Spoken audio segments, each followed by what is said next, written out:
이번 화 회식 장면 다들 기억하시죠?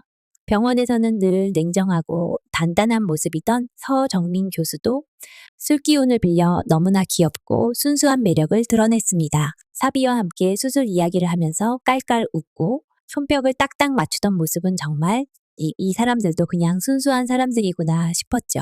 문득 사화에서 명은 원과 표남경이 미용실에서 바가지 썼던 장면이 떠올랐어요. 미용실 직원이 했던 말 기억나시나요? 병원 밖에선 영 헛똑똑이들이지? 맞아요.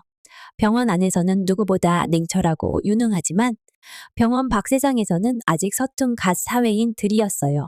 하지만 중요한 건 그들의 마음. 환자 앞에서는 어떤 순간에도 살려야 한다는 진심 하나로 버텨내는 사람들. 그래서 더 애틋하고 더 응원하고 싶어지는 이들이죠. 회식 자리에서 술에 취한 오이영은 서정민 교수에게 물음표 살인마, 공기선 교수에게는 악마 에우스라는 별명을 거침없이 언급하며 모두를 폭소케 했어요. 명은 원의 별명은 말리그라고 얼버무렸는데 혹시 저처럼 말레피센트 연상한 분 계신가요? 아슬아슬했던 회식이 끝나고 다음날 아침 이영희는 얄궂게도 서정민 교수와 명은 원과 함께 엘리베이터에 타게 됩니다. 이때 명은 원이 또 특유의 비아냥을 날려요. 요즘 친구들은 불편한 것도 없이 잘 논다. 교수님 계신데 막말을 하면서 이영희에게 대놓고 면박을 주죠. 그런데 서정민 교수는 오히려 웃으며 그런 맛에 회식하는 거지 하며 가볍게 넘겨줍니다. 속은 정말 따뜻한 사람이죠. 서정민 교수가 내리고 이영희와 둘만 남게 되자 명은원은 서정민 교수를 겨냥해 쿨한 척 장난 아니야. 속을 모르겠어. 라며 이영희에게 동조를 구하려 합니다. 하지만 이영희는 단호하게 아니요. 딱 세 글자.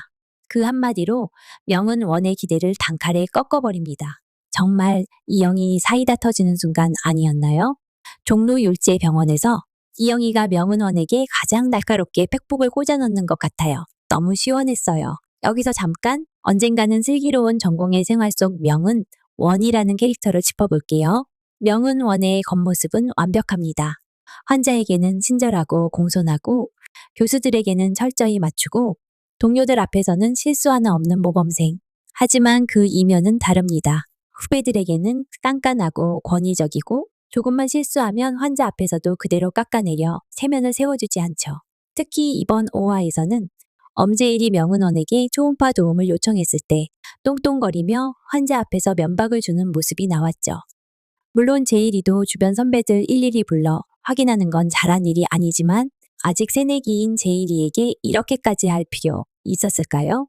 명은원은 강자에게 약하고 약자에게 강한 전형적인 강약 약강 캐릭터입니다.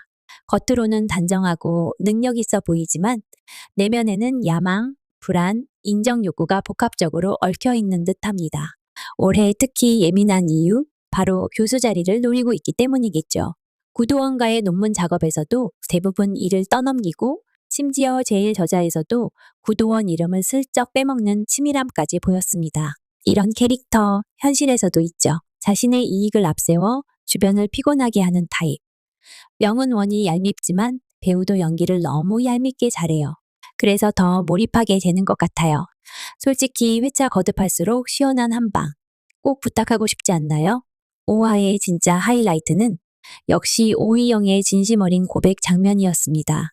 아파트 엘리베이터 앞 사돈 처녀 총각 모드로 서로 존댓말을 하며 조심스럽게 대화하는 이영과 도원. 그곳에서 이영은 용기 내어 말합니다. 제가 좋아해도 돼요? 구도원은 고민 끝에 네. 하지만 곧바로 이어진 말 나랑 불편해지고 싶으면 그렇게 해요.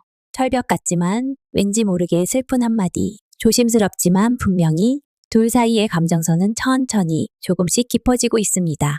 한편 평소에는 배려 있고 부드러운 구도원도 엄제일에게만큼은 단호했습니다. 환자들에게 진료 소견을 자신 있게 말하지 못하고 바쁜 선배들을 호출시키는 제일에게 도원은 다른 사람의 시간을 빼앗는 것에 대한 일침을 날리죠. 확신 없는 진단은 실력이 아니라 민폐다. 제일에게는 가슴 아픈 한마디.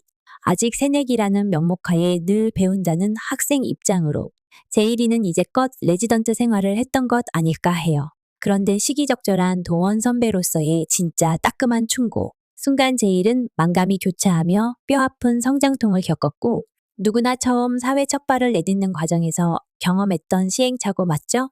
김사비는 여전히 상과에 대한 미련을 품은 채 부인과 실습에 적응해 나가고 있습니다. 류재위 교수와 함께 수술을 하며 환자와 감정적으로 소통하는 법을 배워가는 사비. 그 모습이 참 기특하고 따뜻했습니다. 사비는 부인과에서도 좋은 의사가 될 것 같지 않나요? 아니, 이미 되어가고 있는 것 같아요. 남경이는 7년 만난 남친과 50번을 헤어지며 연애의 미련을 정리하지 못하는 모습이 그려졌습니다. 그리고 오화의 가장 깊은 순간 마음을 조용히 무너뜨리는 장면이 찾아왔습니다. 병원 복도 중환자실에서 임종을 앞둔 엄마를 둔 어린 보호자와 마주한 이영이 그 아이는 아직은 어리고 아직은 괜찮을 거란 표정으로 괜찮아요. 우리 엄마는 원래 아팠어요. 다시 태어날 거예요. 라며 씩 웃어 보입니다. 하지만 이영이는 알아차렸습니다. 그 웃음이 얼마나 애써 꾹꾹 눌러 담은 것인지, 얼마나 깊은 외로움 속에 서 있는 것인지를.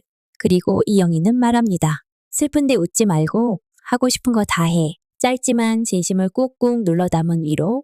그 한마디는 단순한 조언이 아니라 이영이 자신의 삶에서 우러나온 조용한 가르침이었습니다. 사실 이영이도 어린 시절 중학교 때 엄마를 잃은 아픔을 경험했습니다. 너무 어린 나이에 누구보다 의지하던 존재를 떠나보내야 했던 시간. 그 이후로 세상을 향해 웃고 버티고 괜찮은 척하며 살아왔지만 마음 깊은 곳 어딘가는 항상 큰 구멍이 자리하고 있었죠. 그래서 그 어린 보호자가 애써 웃으며 괜찮다고 말하는 걸 남들보다 훨씬 더 깊이 알아차릴 수 있었던 거죠. 이영희는 자신이 겪었던 그 깊은 슬픔의 시간을 조금이나마 줄여주고 싶었을 겁니다. 괜찮은 척하지 않아도 된다고, 슬퍼해도 된다고. 그 말은 어린 보호자에게 전한 말이지만 어쩌면 지금까지 힘겹게 버텨온 자신에게 던지는 위로였을지도 모릅니다. 엔딩 장면에서 이영희는 마침내 꾹꾹 눌러왔던 감정을 터뜨립니다. 그동안 참았던 눈물과 버텨야만 했던 시간들이 한꺼번에 밀려와 이영희를 무너뜨립니다. 숨죽여 울던 작은 흐느낌은 점점 커지고 결국 참을 수 없는 오열이 되어 적막한 집안을 가득 메웁니다. 오화는 그렇게 이영희라는 한 사람의 내면을 깊숙이 들여다보며 조용하지만 강렬한 엔딩을 맞이했습니다. 우리가 매주 보는 기죽지 않고 당당하고 꿋꿋한 전공의는 사실 마음속에 이런 깊고 오래된 상처를 품고 살아가고 있었던 거죠. 그리고 이런 아픔을 안고서도 누군가를 위로하려 하고 다시 걸어가려 하는 이영희의 모습이 더없이 소중하고 아름답게 느껴졌던 순간이었습니다. 언젠가는 슬기로운 전공의 생활 오화. 어떠셨나요? 작은 웃음, 숨겨진 눈물, 그리고 묵묵한 성장까지 우리가 응원하고 싶은 이유를 만들어가는 드라마 같습니다. 그럼 다음 리뷰로 돌아오겠습니다. 드라마 끝나고 마음이 머무는 곳 무빙 사인이었습니다.